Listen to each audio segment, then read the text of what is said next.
Hi, I'm Barb Burton with Patch in Chillicothe, Missouri, and I'm the director of the program. Patch stands for Parents and Their Children. And Patch is a program that has been around for a while, and some of you, you're nodding your heads, you're acknowledging that, but everything is new again at Patch.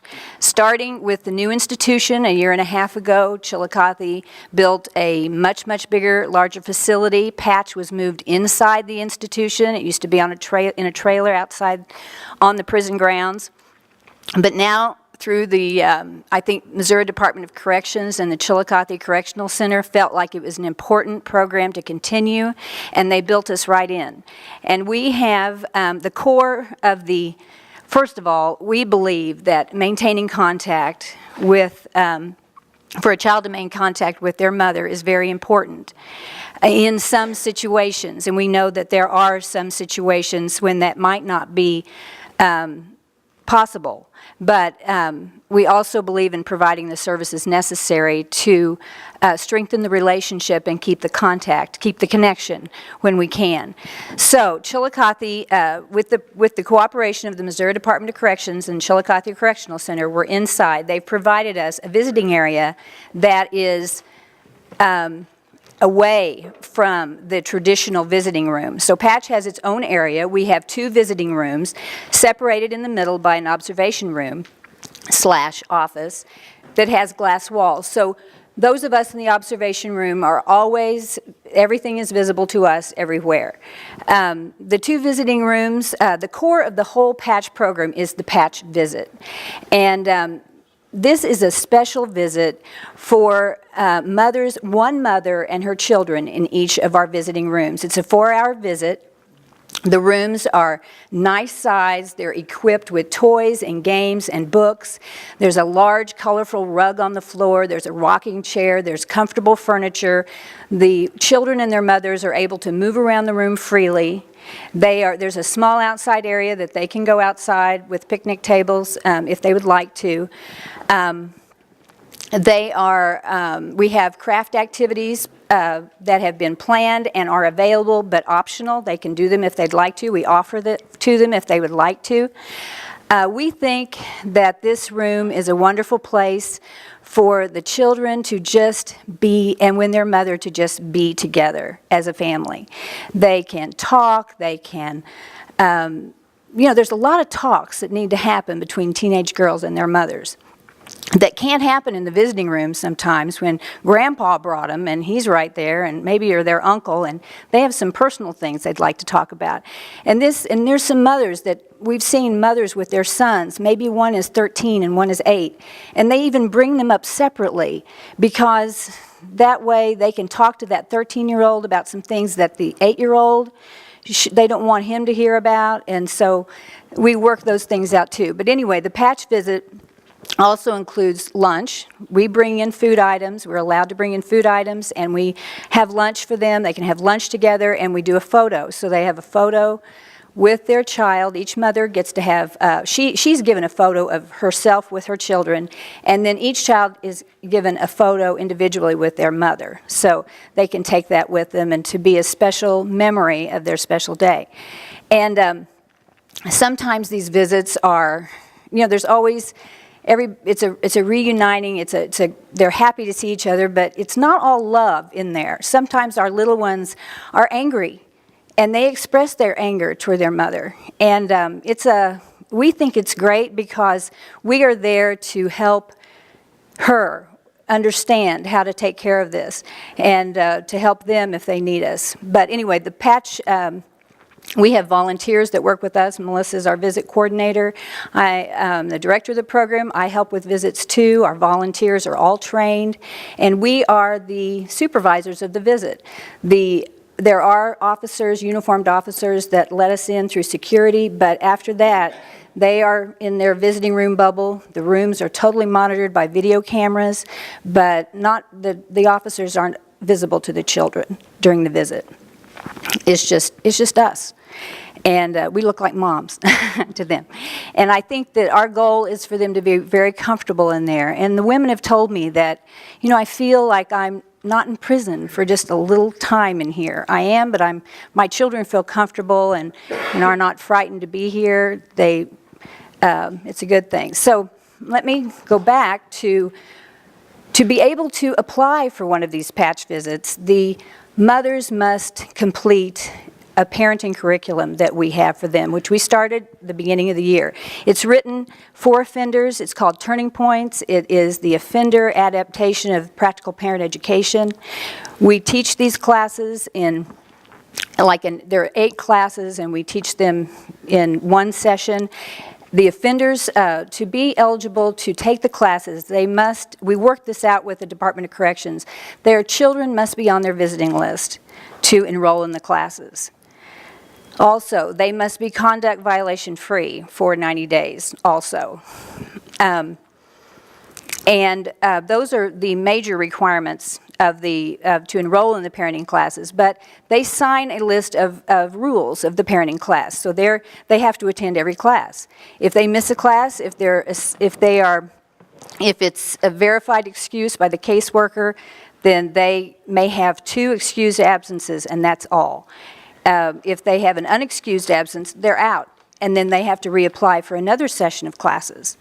So they must attend. If they have the excused absence, they must make that particular specific class up in the next session before they are issued their patch parenting certificate, which makes them eligible to have patch visits. The classes include topics like understanding your parenting style, exploring what your style is, what was the style your parents had when they raised you, those kinds of things. You can change the parenting style that you've been using all this time, and we show them, we talk about that. Communicating from a distance, how to make the most of your communication with your children. A lot of times it's on the phone. A lot of times it's through letters. And you need to be a good communicator with your caregivers too. You're a team here working on this while your kids are separated from you. Also, rebuilding trust that has been broken, and on. Self-esteem, temperaments in a family, positive discipline, keeping your children safe from harm, those kinds of things, which is a child abuse safety lesson. Anyway, so the classes have to be taken, and then they can apply. They must renew this every year. Every year they have to get a new certificate. Theirs is good for 12 months, then they have to repeat that. But after they complete their certificate and have a patch visit, to continue to have another patch visit, we provide an ongoing weekly parent support group. I'm the instructor, facilitator of that. We meet every week. And they must attend 3 of those before they can apply for another patch visit. So we feel like we're extending the learning from the parenting class into the support group. We are taking things we're seeing in the visits during the observation and talking about those things. We give the mothers, they get a lot of sharing going on. They learn from each other. It's amazing.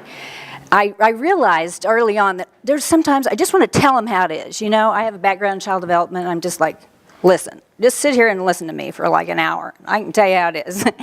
But I realized that that's probably why they're in prison. They aren't listening to somebody telling them what to do. And I realized that when I would put something out there for them to talk about, they told each other how it was, thankfully. You know, somebody would say something and somebody else would say, wait a minute. So that's a good system. So we have the parenting education classes that are required first. We have the visitation, the patch visit, that is the wonderful visit that they love to have. And then we also, transportation is such a barrier for children to come see their mothers. So Patch has a van that we use to go at least 150 miles one way to pick up children. But of course, Chillicothe, being in North Missouri, is a long way from, a lot further than that from the kids. So we depend on volunteers throughout the state of Missouri to bring children from their communities. And we have a bus, a church in Springfield that sends their church van up once a month with 2 mothers' children, because we can only have 2 visits at a time.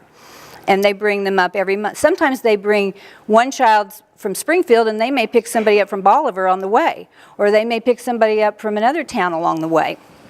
And we're working to get more volunteers from Springfield, so we really need volunteer drivers. You guys. You might enjoy that. We have several Kansas City drivers. And, of course, we have lots of Kansas City mothers who qualify for our program. So we are keeping them busy a lot.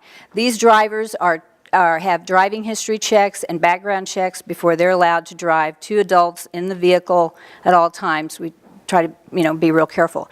But what happens here is that I wish you could see these people who drive. They get attached to these kids. These kids get attached to them. The church from Springfield, a group makes a quilt for each child for their first trip, and they get a twin-size quilt, and then they always have snacks in the car for them, and they just really get to know each other. It's wonderful to have another healthy adult relationship, loving relationship in your life. We've got some drivers that fight over bringing 1 or 2 of our kids from Kansas City. I mean, who gets to bring this little cute boy that, everybody loves him? And they're really, there's so many. We love them all. They're all wonderful kids. I do want you to know that we had 100 visits last year, July 1 to June 30, and